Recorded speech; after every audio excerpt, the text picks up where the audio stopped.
नमस्कार साथियों, स्वागत है आप सभी का नाम नॉलेज हब के एक शानदार और जानदार वीडियो में। आज की इस वीडियो में हम लोग साथियों बिहार दरोगा से रिलेटेड काफ़ी ही इम्पोर्टेंट वीडियो को देखने वाले हैं। इस वीडियो में साथियों हम लोग मानव रोग और उनसे संबंधित टीके से संबंधित जितनी भी जानकारियां हैं उसकी चर्चा हम लोग इस वीडियो में करने वाले हैं। तो वीडियो को शुरू से लेकर अंत तक ज़रूर देखिएगा। यहाँ से आपके एग्ज़ाम में हर बार प्रश्न पूछे जाते हैं और इस बार भी आपके एग्ज़ाम में प्रश्न पूछे जाएंगे। तो चलिए इस वीडियो में हम लोग शानदार टॉपिक को कंप्लीट करते हैं। इससे पहले के वीडियो को आपने नहीं देखा है तो जाकर ज़रूर देख लें। एक एक वीडियो से एग्जाम में प्रश्न पूछे जाएंगे और अंत समय में साथियों सुपरफास्ट रिवीजन करवाया गया है, जिससे एग्जाम में काफ़ी आपको मदद मिलने वाला है। तो सभी वीडियो को ज़रूर आप देख लीजिएगा।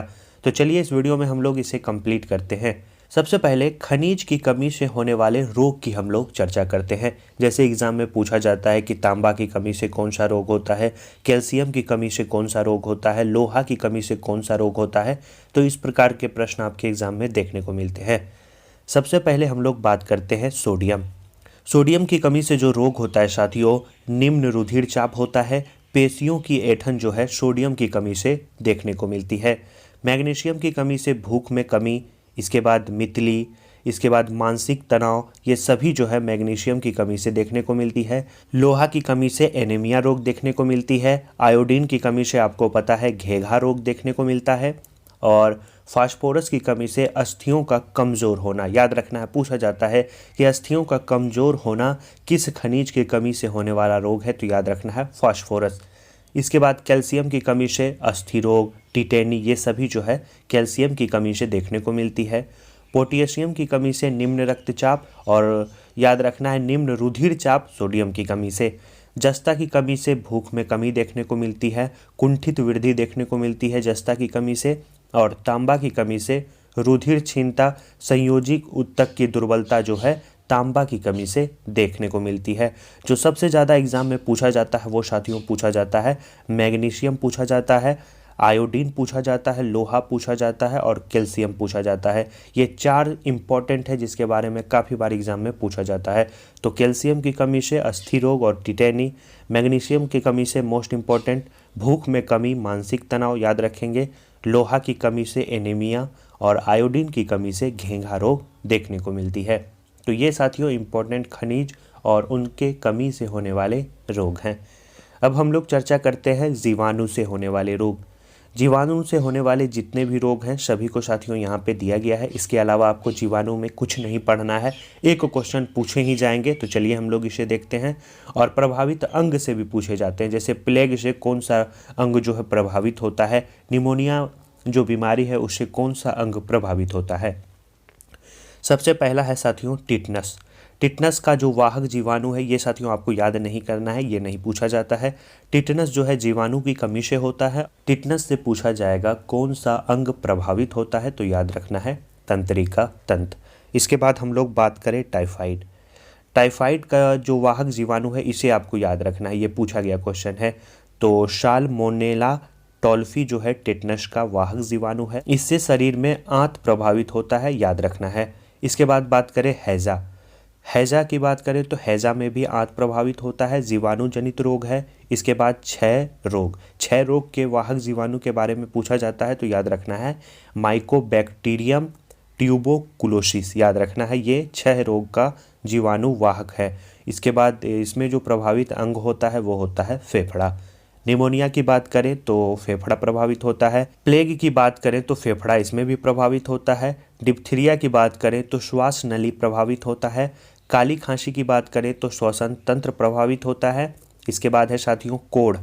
कोढ़ होने से तंत्रिका तंत्र और त्वचा प्रभावित होता है। इसके बाद सिफिलिस की बात करें तो सिफिलिस से जननांग प्रभावित होता है।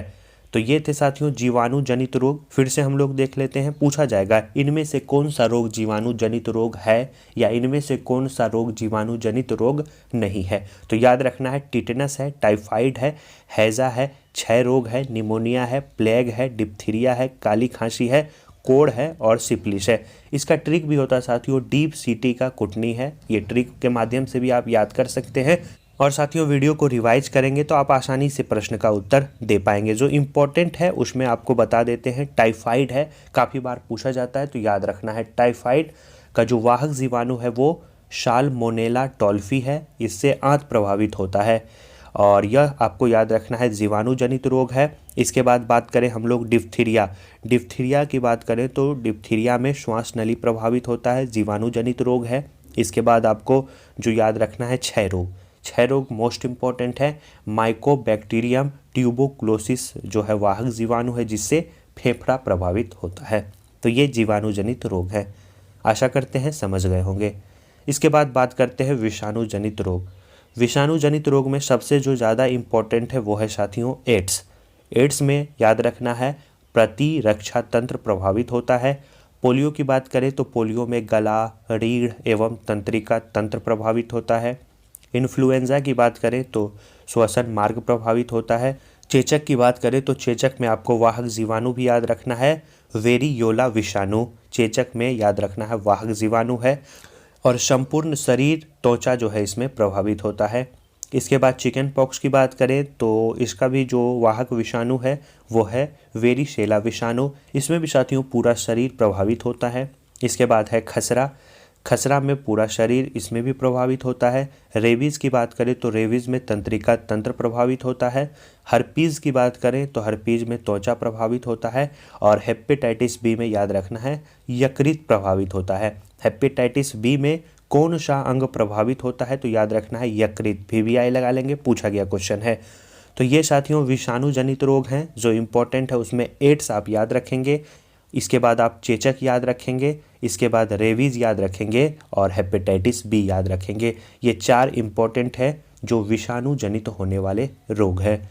एड्स से प्रभावित अंग प्रतिरक्षा तंत्र है, चेचक से पूरा शरीर प्रभावित होता है, रेबीज से तंत्रिका तंत्र प्रभावित होता है और हेपेटाइटिस बी से यकृत प्रभावित होता है। और एड्स का फुल फॉर्म भी पूछा जाता है तो याद रखना है एक्वायर्ड इम्यूनोडिफिशियेंसी सिंड्रोम जो है एड्स का पूर्ण रूप है। तो कभी कभी एग्जाम में पूछा जाता है। इसके बाद हम लोग चर्चा करते हैं परजीवी यानी प्रोटोजोआ से होने वाले रोग।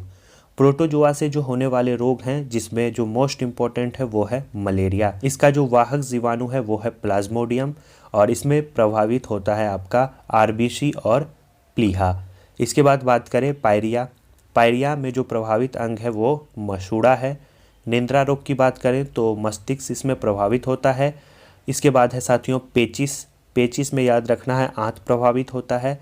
कालाजार में अस्थि मज्जा प्रभावित होता है और डायरिया में छोटी आंत प्रभावित होती है। तो ये परजीवी से होने वाले रोग हैं।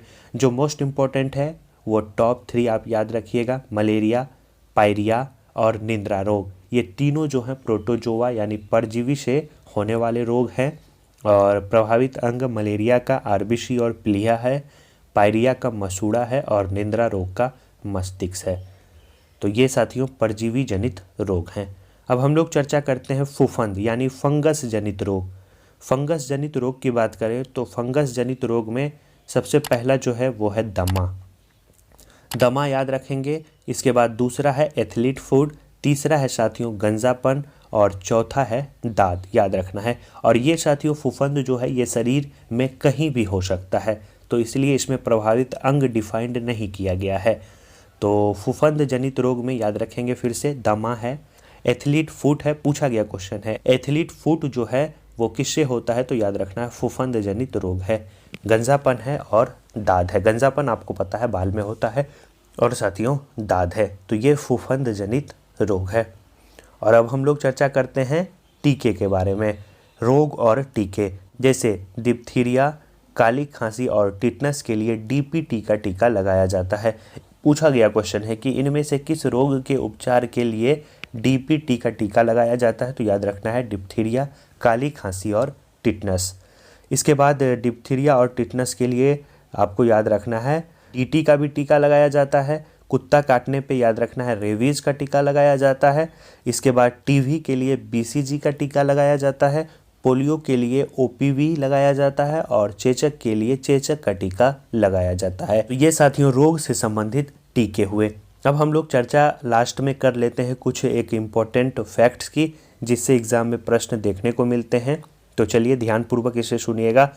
एक साथियों आपको पूछा जाता है इटाई रोग, याद रखना है इटाई रोग। इटाई इटाई जो रोग होता है वो साथियों कैडमियम की अधिकता के कारण होता है। पूछा गया क्वेश्चन है कि कैडमियम की अधिकता के कारण कौन सा रोग होता है, तो याद रखना है इटाई इटाई रोग होता है। इसके बाद एक आपको याद रखना है आर्सेनिक की अधिकता।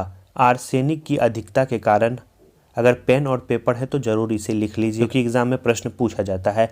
आर्सेनिक की अधिकता से हमें पार्किंसन रोग, याद रखना है पार्किंसन रोग और ब्लैक फुट रोग, याद रखना है ब्लैक फुट रोग। कैडमियम की अधिकता से हमें इटाई इटाई रोग देखने को मिलता है और आर्सेनिक की अधिकता से पार्किंसन रोग और ब्लैक फुट रोग देखने को मिलता है। तो इसे लिख लीजिएगा, इरेज कर रहे हैं। चलिए, और है साथियों पारा। कभी कभी पूछा जाता है कि पारा की कमी से कौन सा रोग होता है, तो पारा की कमी से याद रखना है मिनी माता रोग। याद रखना है मिनी माता रोग किसकी कमी से, पारा की कमी से। इसके बाद पूछा जाता है तांबे की अधिकता से कौन सा रोग होता है, तो विल्सन रोग। याद रखना है विल्सन रोग। विल्सन रोग तांबे की अधिकता से होता है। तांबा की अधिकता, तांबा की अधिकता से विल्सन रोग होता है और पारे से मिनीमाता रोग होता है। इसके बाद पूछा जाता है फ्लूराइड। फ्लूराइड से याद रखना है कौन सा रोग होता है, फ्लूराइड से रोग होता है दंत क्षय रोग। याद रखना है दंत क्षय रोग। तो इसे जरूर नोट डाउन कर लीजिएगा। तो सबसे पहले हम लोगों ने देखा इटाई इटाई रोग जो है किसकी अधिकता के कारण होता है, तो कैडमियम की। इसके बाद हम लोगों ने देखा आर्सेनिक की अधिकता के कारण पार्किंसन रोग और ब्लैक फुट रोग होता है। पारा के कमी के कारण मिनीमाता रोग होता है और विल्सन रोग आपको पूछा जाए तो तांबे की अधिकता से होता है। इसके बाद फ्लूराइड से याद रखना है दंत क्षय रोग होता है। ये साथियों डिजीज से संबंधित वीडियो है और इसके अलावा आपको डिजीज में कुछ पढ़ने की आवश्यकता नहीं है, आप आसानी से किसी भी प्रश्न का उत्तर दे पाएंगे। तो इस वीडियो को रिवाइज ज़रूर कर लीजिएगा। तो वीडियो कैसा लगा, वीडियो अच्छा लगा वीडियो लाइक कर दीजिए। शॉर्ट टॉपिक है लेकिन एग्जाम में प्रश्न हर बार पूछे जाते हैं। वीडियो को दोस्तों और ग्रुप में ज़रूर शेयर कर दीजिएगा। मिलते हैं ऐसे ही शानदार वीडियो के साथ नेक्स्ट वीडियो में। अपनी तैयारी जारी रखिए, रिवीजन करिए और एग्ज़ाम की घड़ी साथियों काफ़ी ही नज़दीक है, पूरी तरह से जान लगा दीजिए। धन्यवाद साथियों।